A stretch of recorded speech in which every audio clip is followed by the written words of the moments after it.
Hi guys, Nakul Garg this side.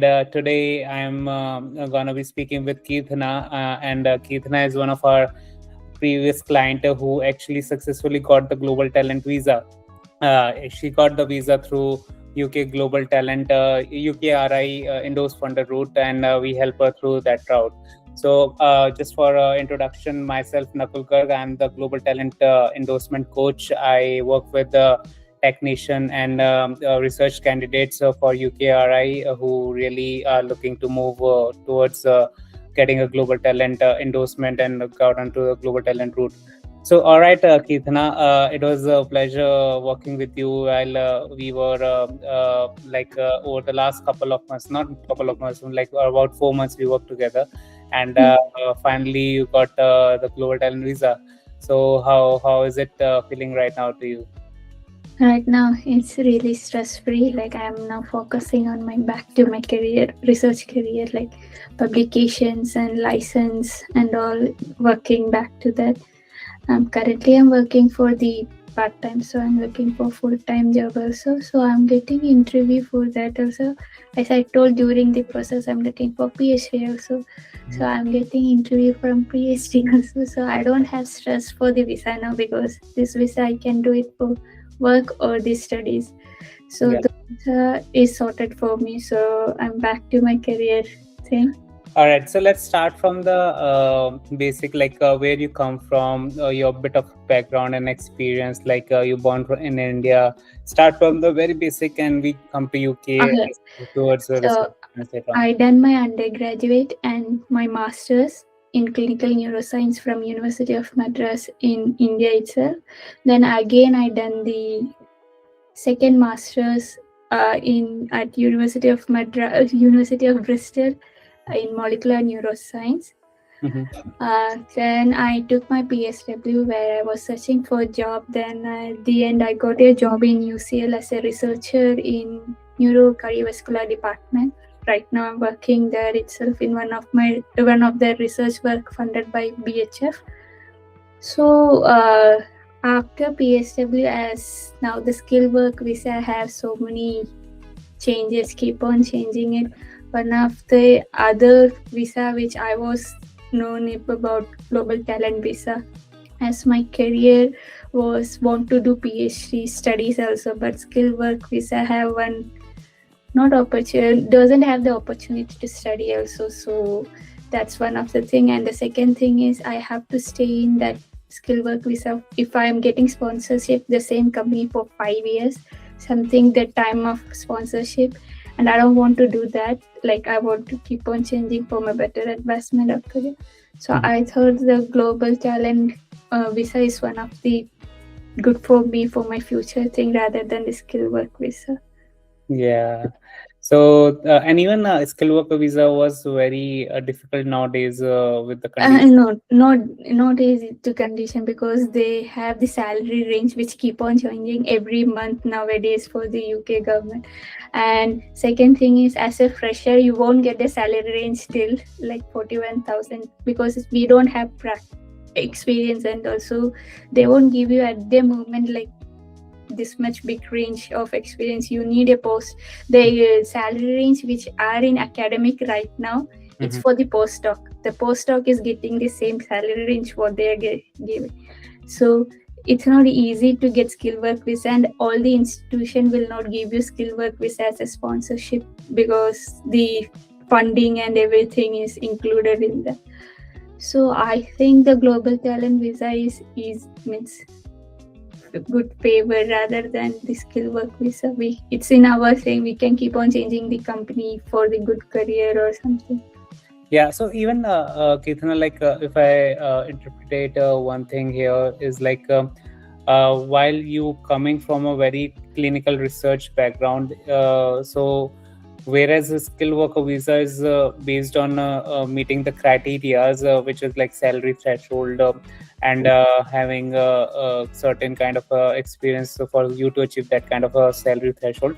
On the other hand, global talent visa is actually looking for your kind of researchers who are very talented, who have very special knowledge, and it really doesn't matter what kind of salary you are earning at this stage. they want to get your kind of talent in the UK. And that is a very good advantage, or something like international people who really think like global talent visa only you can achieve once you have a very good high salaries, then only you can be considered, but it is not the case, right?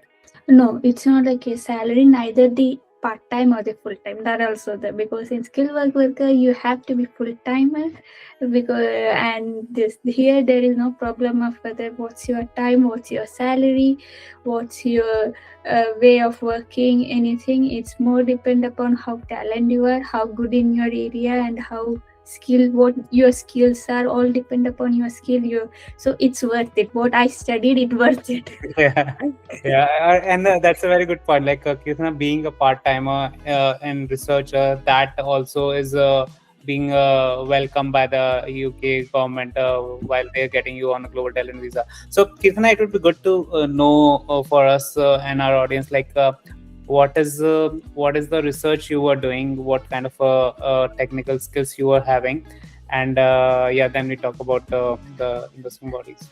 Also, currently I'm doing about the cardiovascular research in UCL department, where I'm seeing whether this one of the gene, how it's if it's not present in my sample, it's how it will affects in the cardiovascular disease in the male and female mice. So in my hands, the skills was I was very good in my skill surgery and the histology and they're not only doing in mice work, we are doing in human works also. So we have the cell culture in human, and also the certain blood ELISA like that in clinical studies also. So I have both the helpful, because in Bristol University my project was in clinical, and my master's in India it was mice work. And second thing was stereotactic, like surgery in mice. It's not like everyone thing. So that was my positive thing. That's the main reason they took me in this job, because they don't have the people who skill in mice work and histology and all. So that's, I think in global talent visa also they have certain, I remember that there is a line like what's the specialty of your skills, which we have to write in that thing. I mentioned about my skill work of mice and the histology and molecular techniques like qPCR and all. Well, I believe that's why I got it.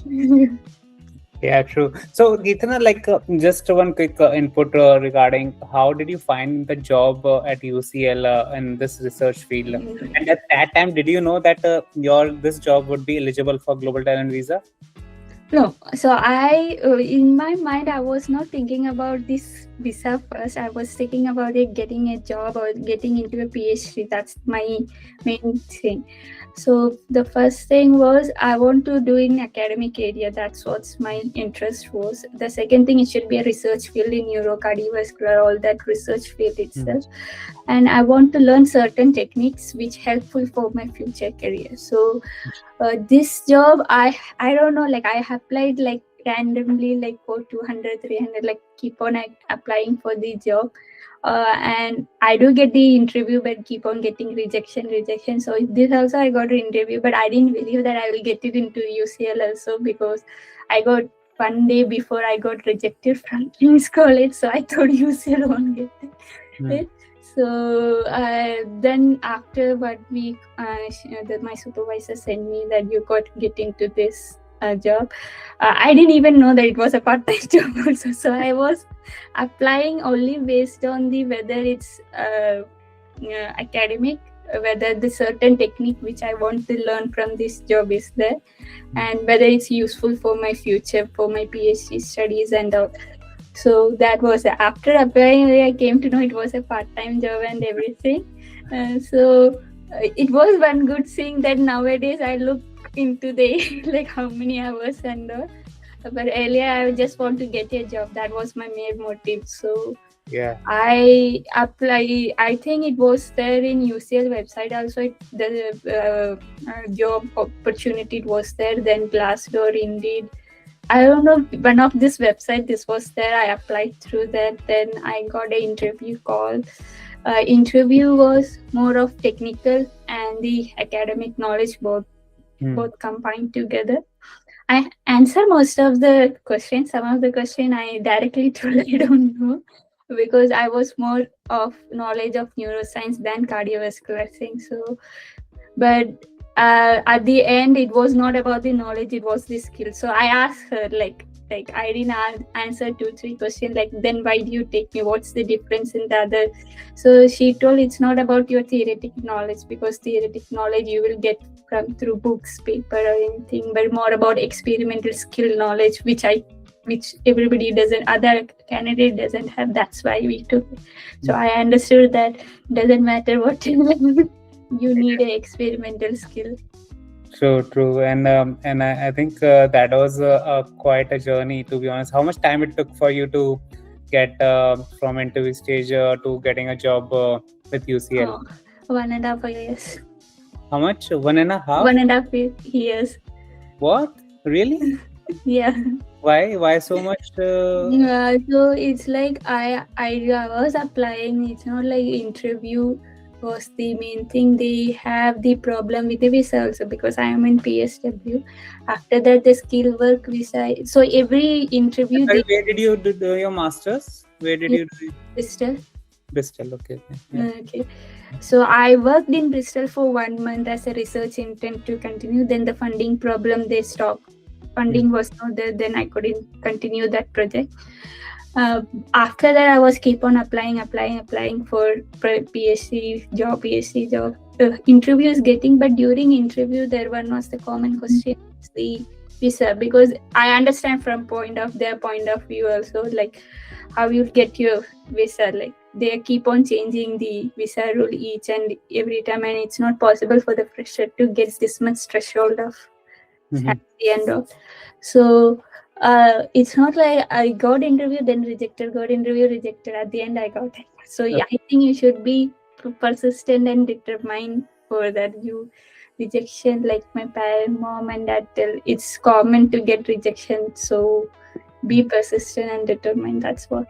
And what was the backup plan if you would not have got, because you said it took almost 1.5 years while you were on PSW. Because you would have got a 2 years visa. So what was the backup plan if not? I don't have any plan that moment. I went back. I do applied in India also, the Pune Institute of Science. I got there also job offer. Then UCL also at the same time. So UCL I went, then I got it here. So I didn't have the backup plan, but I do applied in Indian institution also, ICSE, then Pune Institute of all where. So then I got it. I don't have it as a backup plan that. All right. So let's say now you have started doing your job. After that, when did you realize that, okay, now I need to find for a visa which actually going to let me do the job and stay in the UK?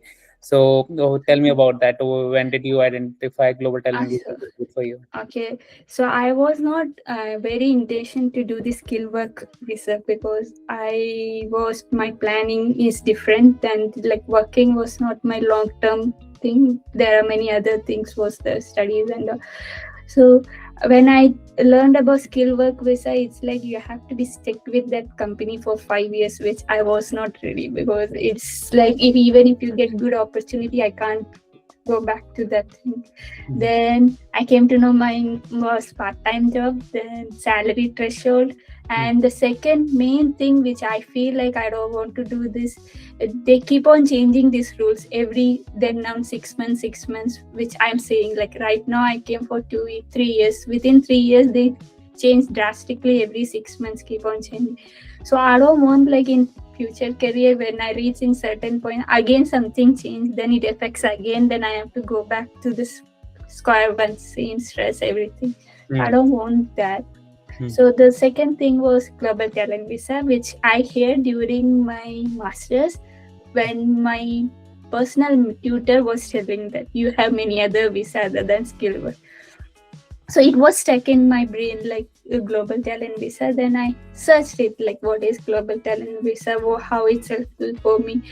whether I need PhD or not, because one of the postdoc who working there, her friend was applied for global talent visa.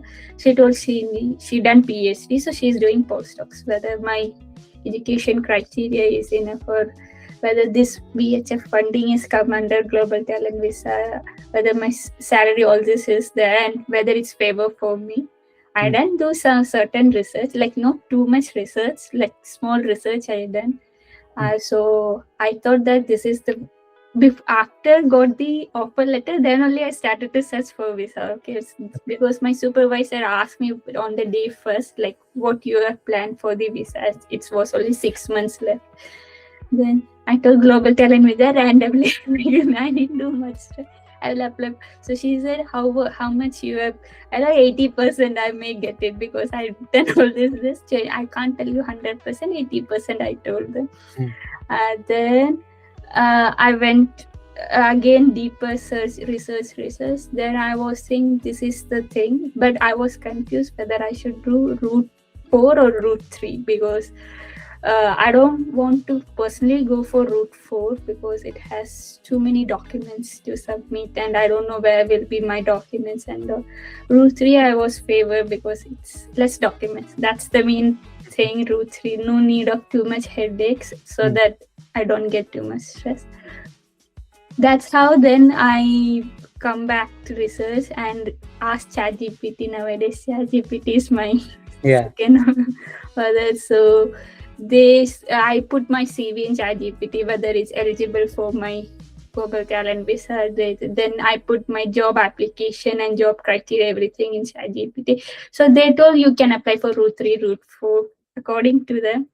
Then I went for the professional consulate like NARA solitaries and all. That also I asked through ChatGPT. How did you ask that? Like, who can help you out? So the first thing was I came to know, like, it's not like student visa PSW, because which I only applied. So for global talent visa, you need somebody professional to know which route and what is the correct pathway is needed. And I don't want to get rejected and all this for the small application mistake.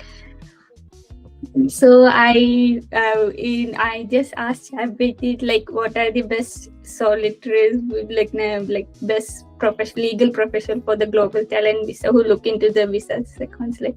So they give me 2, 3, 3 in that rating wise they give. So there was 4.9 something was there. So I go for the rating 4.9, 4.6. All right. So from ChatGPT, I go through your name. Then I think from their link, I saw some Instagram where one of the person was talking about the global talent visa, how they get it. Then I send this NARA solitaries link to my parents, and they were fine with that. Then I called. Then we had intro calls and so I think in intro calls also I think Jindra was asking me how you came to know me. I told ChatGPT, because that's the first thing I used to do it nowadays. Everybody uses ChatGPT, Gemini, Claude. Cloud, yeah, because it's easy to search instead of searching for me. It's very easy because I didn't need to. The second thing is I don't want to put so much time on the visa only, because I have so many research application and the publication and everything. So I don't want to do into that area, like too much stress on that. So that's why everything I go for ChatGPT, like what's the thing and what's not. So basically, you needed help in. So like when you were, you already did a lot of research about which route would be suitable for you. You mentioned yourself, route 3 and route 4. And when we discussed during the call, we also evaluated these two routes itself during the call. So, but you told me you knew it before getting on a call in a sense. Yeah, I ChatGPT told it's okay, but I want a leave. So to me, I always confirm with in person who have better knowledge, like ChatGPT, like AI and internet. They will tell you many information, but I don't believe 100% until and unless the correct if the experienced person will tell me like this is the right route or this is the wrong route, because the information from the internet from the different source, so they analyze then and give to those who have experience. They may know more than, like you told certain points which is ChatGPT or any AI won't tell us to me, like, so that's, yeah, I do know, but I didn't 100% believed until a experienced or legal person who's very professional in that area won't tell me. Correct. But what help you actually needed in preparing for your application for endorsement and visa? Yeah, the main help is like points, whether route 3, route 4, that's the thing, and route 3 whether I am eligible properly. I am eligible because there are certain, like you told, 50% of your work area. Most of the people do think that 50% is the half of your for 20 hours, 20 hours. So that ChatGPT won't tell me like that. That was a very tricky thing which we thought during your application. Yeah, so It you changed didn't the whole told. scenario for you. If you didn't mention me, I that's the reason. If you didn't mention me that 50%, I will think that 20, because this is was not only my concern, my postdoc with the postdoc people, supervisor, HR, everyone is thinking 50% is 20 hours, not the 50% of working agreed working hour. Yeah. So see, so that's and all. You need a person to explain, otherwise you can't go through it. So I think it's good to go to legal, like experienced person in visa if you are applying for this kind of visa, because you know each trick, each points, what is the experience. This won't get it from internet or ChatGPT. If you would have applied yourself and your HR or supervisor would have rejected I this, would have done, yeah. you would have gone by now to India. Yeah, 20 years, because in my head it was 20 years, 20 years. So that email, that was the turning point. The mail you send it, I read it, I send it to my parents and everyone. So they also told me, see, this is what they tell the professionals, because first I was thinking I will apply myself, but my parents all no, go for through consultant and all, because they know legally how to do it, what's the points and all. So that time only they told, see, this is what we need to know. If there is some problem, they know how to tackle it. It's not like their first time they're tackling it. So this legal words and things, and only the legal person, the person who works there knows. Otherwise, we don't know. To me, it's for the lame. To me, the common person like me, they think 50% of your work is 20 hours. Out of 20 hours, I have to work. That's the thing. That was a big difference. Yeah, so that's a big difference. It's not a big, that's a big difference. So I changed from route 4 to route 3 when you explained me the 50%. Otherwise, I would have changed, go for route 4. So let me give a context for somebody who would be listening this conversation. So Keerthana was on a 10 hours role with her UCL, and the confusion was whether this 10 hours role can be considered as a 50% criteria. One of the condition for the route 3 was 50% of your time should be going towards the research. So that was the condition. So people generally used to think, so in a day there is 40 hours somebody is working, so you need to spend at least 20 hours of your time doing the research, which was not the case basically. But most of the people, like her supervisor, her HR, who were supposed to give her the hosting agreement letter, were not agreeing on that point. And then from there on, when we came up with a legal explanation of the terms, what it really meant, that then changed everything for Keerthana, and she got. That's the changing point, because stage 1 was the changing point. That's your mail was the changing point. That's even parents was telling that mail was the changing, because otherwise I don't get it. That's the important criteria for that. So if you didn't explain that 20% is 20 hours is not, it's about my working area, whether I'm working for 50% or not. So I don't get it. That so the mail was very very thankful. It's very it came through like when you first go through it, it sounds like it is saying 20 hours is something which they are asking. Initially we were also thinking it might not be the case, but when we interpreted it during our experiences and saw through different application, that we really realized that it is what is like agreed working hours. So you need to spend 50% of your time on the research, so but you are spending 100% of your time. So Yeah. it made 100% of the contribution, not even 50%. So your 10 hours all were going towards research. It satisfies the criteria in a way. Yeah. So I think on that day itself, I called the HR also. After sending your mail, I called the video call to the HR also. Like, look, I think there is a mistake about these 50%. Don't send that letter to the stage when like endorsement body until you change that, and should be its exact word. Then I told them, I think they understood the mail. They went to that mail. I told through video call also, like 50% is not the one, the 20 hours. Even I was thinking that it's about how much amount of work you are in the lab. So I'm doing 100%. So I'm legally right for that. So kindly change it. So when we say legal, we are talking about the endorsement guidance for people who are listening. So it's the endorsement guidelines which are there, and for the route 3, which is the endorsed funder route under the UKRI.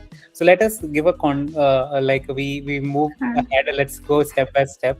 So when we, after having a discussion, we discussed that your profile can be suitable for route 3, which is the endorsed funder route, instead of peer review route, which is a longer route where you need a lot of documents. So when we were satisfied, then there was 2 documents which we needed. One was the host agreement or a hosting letter from your institution, which is stating certain conditions. And then second was the award letter or award link, which mentions your role is required and been funded by the funding institution. So that was the 2 conditions which we worked upon and thought that these are the 2 documents which we need to take your application forward and for the submission. So let's talk about one each document which we worked upon. Like, one was the hosting agreement, and the hosting agreement required certain conditions which we helped you draft the documentation. And then it took some time for you to get a signatures from your supervisor. There was also 2 and 4 for that, which we went through. But yeah, ultimately, no, initially she was having a same concern about the timing issue. Timing issue.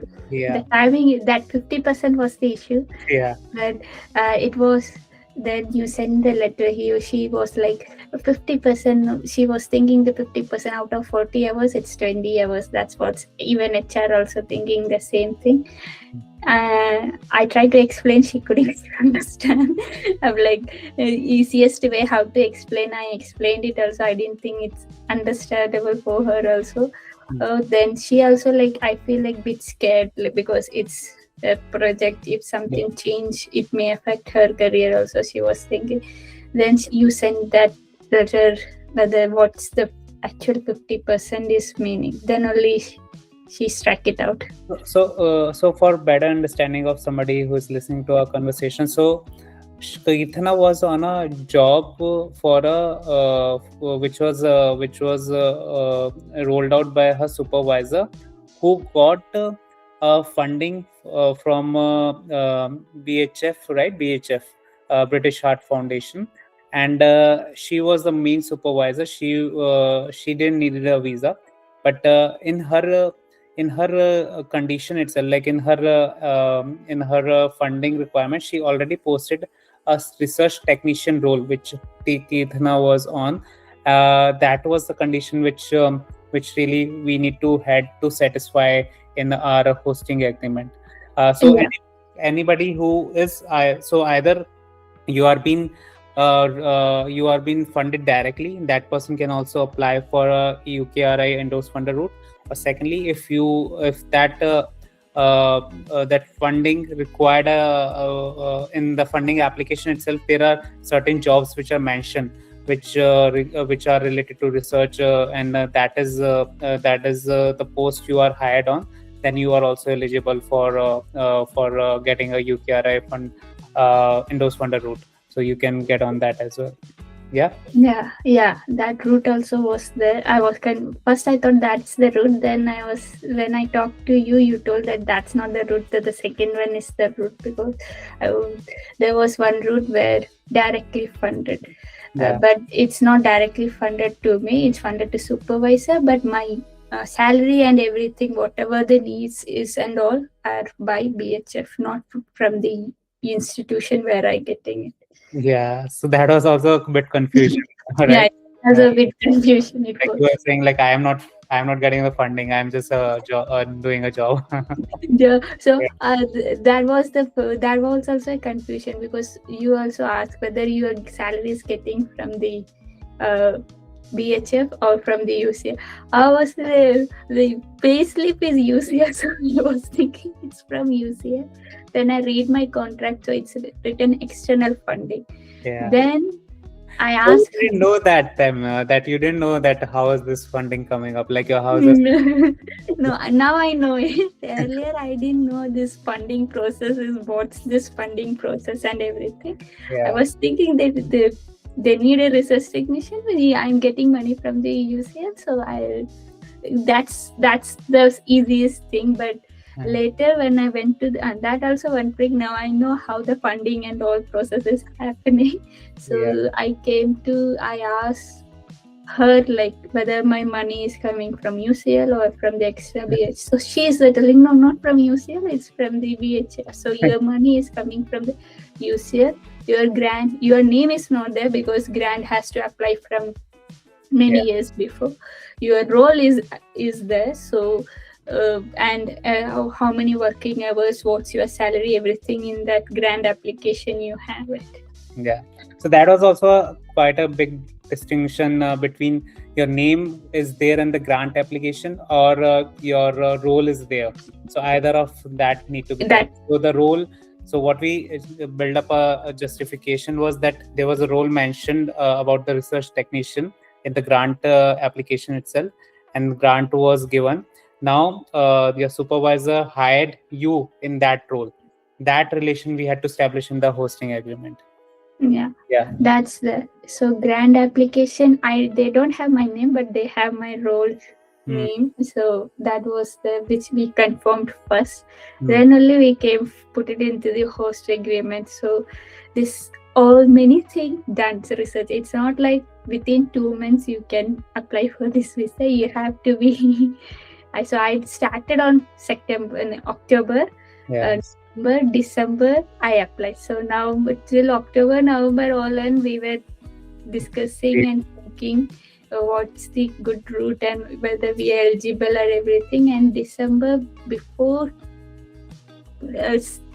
before Christmas, it was second week of December only we applied, and I thought after Christmas only I'll get my stage 1 result. But also I was telling my friends, I don't think my Christmas vacation will go fast. So I feel homesick also a little bit. I think in between that only I messaged you also, can I go? Yeah, true. Stage 1. So, but you told, you can't go. You can go for stage 1, but you can't go for stage 2. By that time, stage 1 came, then stage 2 applies. So yeah, then only I think before Christmas only we applied for stage 2. Before Christmas only applied because I paid IHS and all during one after the just 25th is holiday, 26th holiday, 27th I applied. So I applied for stage 2 before that. So yeah, through Nara solicitors we applied to the stage 2, and the stage 1 result came before around 23rd December, right? Yeah, December. Before Christmas holidays. Yeah. So your stage 1 result came then, and then we applied Nara solicitors applied for the stage 2. Okay, so now let's talk about the second document as well, which was regarding the award letter which we wanted to have. So the two ways which we discussed was through an award link which mentions about the award itself and the research position which is mentioned there, or your name. But in your case, it was a research position which you were looking for, but we couldn't find the a link for that, right? So that's the thing, that's the one thing. So the link which the Home Office tell, it should be directly involved by UKRI research project or MRC research. Directly they should fund. But under UKRI, MRC, like BRICS and all, there are many other like small charity trustees, like British Heart Foundation, Alzheimer Research Institution, Research Organization, the Dementia Organization. So this is all comes under the UKRI. So they won't get the link for that because it's not directly linked to the UKRI.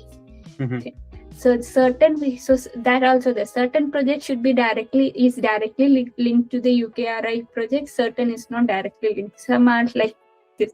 So there was this confusion also when first time when they called whether British Heart Foundation is come under the endorsement body, because UKRI is coming under endorsement body, whether British Heart Foundation. So if you go scroll down, I found that area where the British, many other research institutions are like research organizations are come under the endorsement bodies.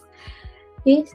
Then only I apply. So that's why I couldn't find in the link. There was no link. So that's why I contact the supervisors. The supervisor contact the British Heart Foundation, whoever they send me the award letters and whatever is needed for the global. They were also helpful. Yeah. That was the easiest thing I got. I thought I won't get that. It will take too much time. Yeah, we thought that it might take a lot of time, but because they know that they might be doing it for multiple applicants, so that's why it happened quickly. Otherwise, we thought because even supervisor was telling me, she also was like, I don't know whether they will send or not, because I have mailed them, they are not replying and everything, but within a week they send it reply to back with the form without asking any question or anything. So I told you initially because your supervisor was hesitant that whether they will send it or not. I told you like British Heart Foundation must be doing it for multiple applicants, so they will be sending it quickly. Yeah. So I also was thinking whether the British Heart send or not, whether they have time, they have like so, but they send it early that day. So you also mentioned about it. The thing was they will send it to us and all. That was very easily, which I was thought that will take long time, but they gave it to within a week. All right. So now you are on a global talent visa. You sorted everything. I think in 3 years time you would be able to apply for ILR. So it's gonna be very easy. Like you have a clear pathway. So what is in roadmap in the UK now for you?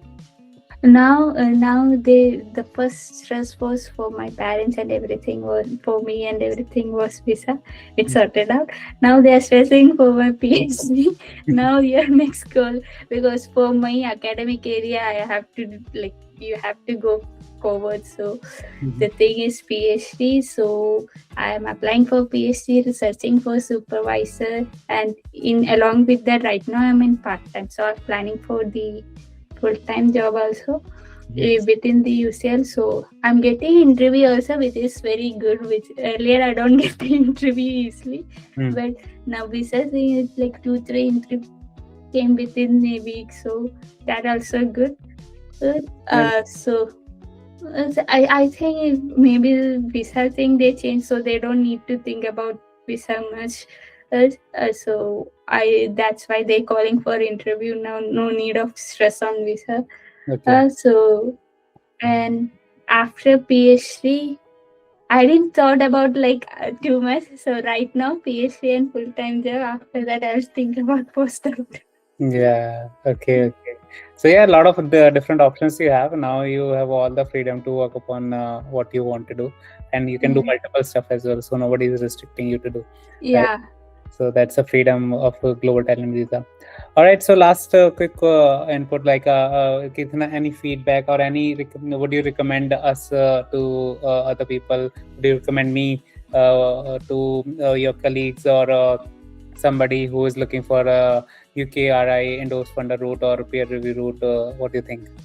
Definitely, I'll call you after 3 years for the IL, which I was. I think parents also like save their number after 3 years. We can call again and do the ILR process. Also, it's Yeah, easy way. And so I do recommend people like if they want instead of work skill visa, global talent visa. I prefer you do go for experienced person and you have experience. You sorted out many of the things which I feel very nicely sorted out, stress free. I was stress free literally. The way I get stressed also, you made it stress free with the email and the legal points and all. So I feel that's the good. I will recommend if somebody is like applying for global talent visa within my university or like within my area. And I tell people that rather going for work skill, yeah, they give you sponsorship and everything, but you don't have freedom too much for the work skill visa, and it's not easy to get nowadays work skill visa in every institution. They won't provide. As per now, I see many of the institution are not giving. Research institution also not giving for the work skill. Global talent do help people for the now I have freedom. I don't have to think about like whether if I change or whether I get PhD, should I change my visa or anything. So it's my freedom. So that's I wanted. I think you start feeling like you are on ILR or a British citizen way, like at least from a mental point of view, you have that kind of a mindset once you get on a global talent visa. That's what I myself as well.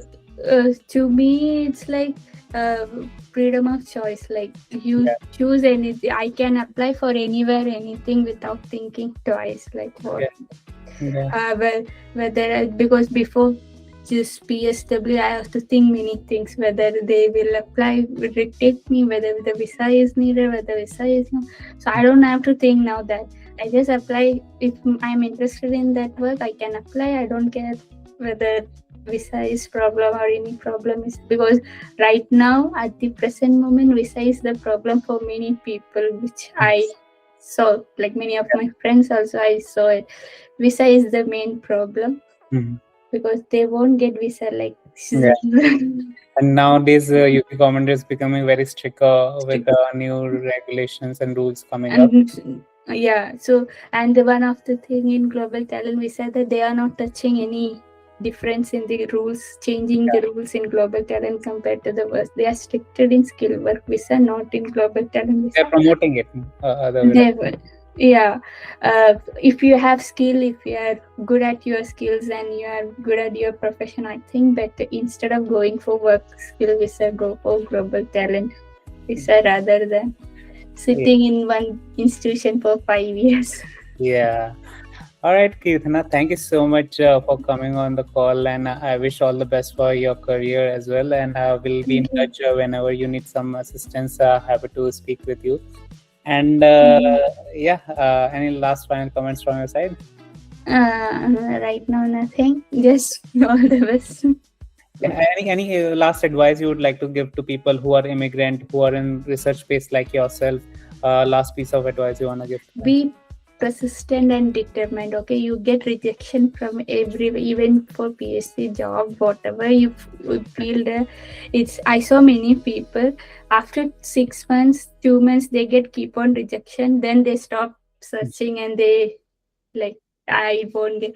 But what I feel like, if you keep on applying. Don't know when your luck is important. I didn't believe in luck, but after this job, I do believe when your luck will click on something, you may get it. So I feel like be persistent and determine what field you want to do. If you're interested in that field. So in my thing is, once I decided I want to do in that field, so I will be persistent in 100%, even the rejections. That's what. be persistent and determined to do what you want to do. Yeah, that's a very good piece of advice, to be honest. I think it goes with all the professions, Profession. yeah, I think from a research point of view, like I think it's a very niche thing. Like the researchers are not being limelight like any other IT tech professionals, but but when you have certain things in your mind which you really, as you said, you're very clear that you want to study more, want to do PhD or postdoc. So these kind of things you should pursue as and I think once you are on the right visa, it really helps you out to do what you want to do. Yeah, so now I don't think about like my visa whether I get PhD. That was one biggest stress for me. If I were in work skills with a in between, if I get PhD, what I'll do, that was the biggest stress for me. So that's the thing. Now I am not stressed. So I am applying for the PhD also.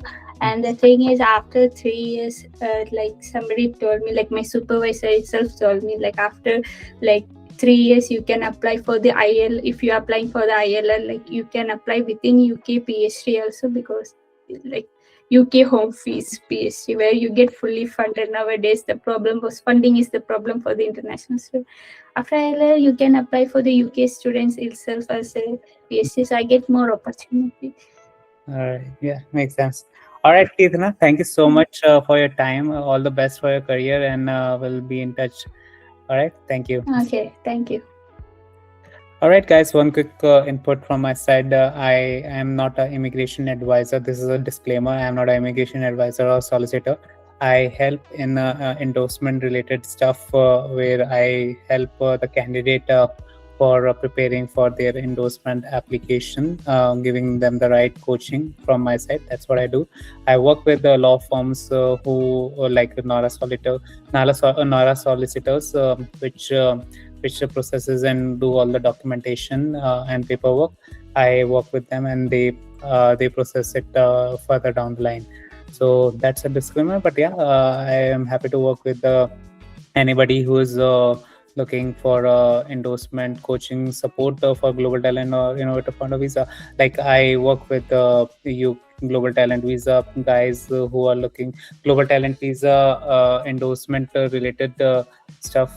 My specialty includes working with technician and yeah, research candidates. That's how I worked in the past as well. So these are my two of the niche, and yeah, any kind of a coaching support you need, please reach out to me. Thank you so much.